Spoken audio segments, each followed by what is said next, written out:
prosper every woman wherever they are. Okugaba sento ku hamwe no kongera kutendeka abantu kwabaheri izoba omumuruka ogwakagunga erikushangwa omugomborere ya bufundi kandi oku kurumwe byaro ebirikushira 18. The only way we can unite them is by reaching out to them like that we have done today, teaching them how do we manage resources, however little they need.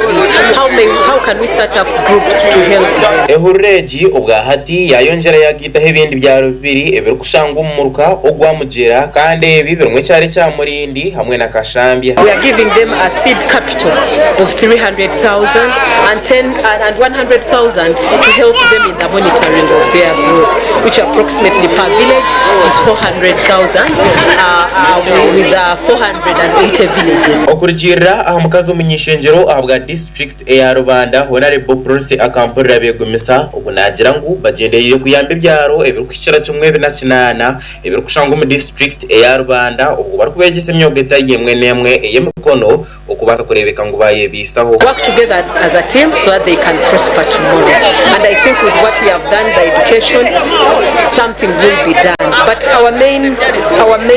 why we do this is to see that every woman can contribute for the well-being of their children, the well-being of their families. Akampurira nagira ngo ehureji narishe kibineki echa Prosperous Rubanda Women Initiative tikigenderire kuyahurire zindi eza government ezitwirens genda misho nkejo eya parish development model emyoga narishe ya youth livelihood program kureka kigenderire kuyihaya abantu abahansi okubasa kureba ngo bagire kibayitandikiraho ombyanga byabo okubasa kwebikira kasente ahabwanyesi yanungi. The money of government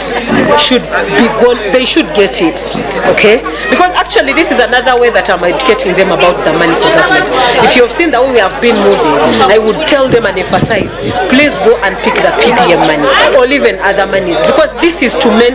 meant to help them,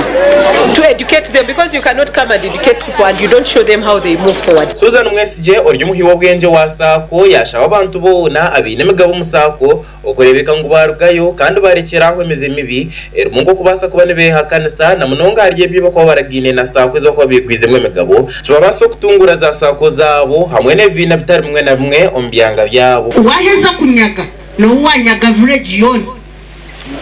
no tanyaga zawe no wanyageza village kandi nabwe mwana mbamanyango bariyo mugume mbaguze zawe zibabikiremo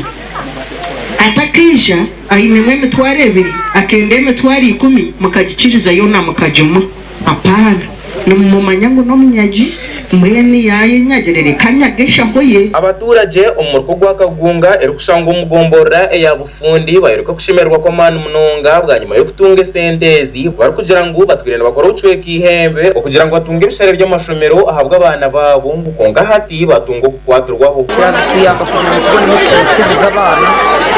zimwe zituhera bwo kuba turegesa abana tubaza mu mabanja nabo tutugarimo basi twaheza tuguremo nene gushaye kuriyo kubunika kugira ngo tubase tubona mwayitungo kubere turabanisigamo hashonga ya fizi imwe tuvugwa ke sente zo kuhera abana turetera itagira je fizi ngo tuhera abana betu kandi kindi tubere tarahwererwa ngo mu byo buhinji kunga twatune zose turasa kwandisa n'ekibira twiheme bintu byo kuyamba turekiye umukugambaho n'abandi bakazi okurwa mu cyangeki bayereka kushemerwa kwa manu munonga okureba ngo enteka nkezi nezigendera kimwe zihikaha muntu wa hansi okugira ngo zikabasa kumuyamba na watunga kiyaye biciraho. Twasima munonga honarebo wetu agentandiko yaturetera kugira ngo tutandikeho inshaho yo kwebesa nk'abacyana. Turamusima munonga kandi tureraganisa kugira ngo buri sande netwe tugume buri kwezi tugume turongeramo turabika agentunguka y'abakazi bakashanja mugera na Rubanda yone. Ehureji eya the Prosperous Rubanda Women Initiative egenderiro kuyamba abantu bona okurebeka ngo bagira kubaye bikira ahabwa amakagabo hamwe n'entunguka y'amakagabo okurebeka ngo nabo bagira nyensya nungi.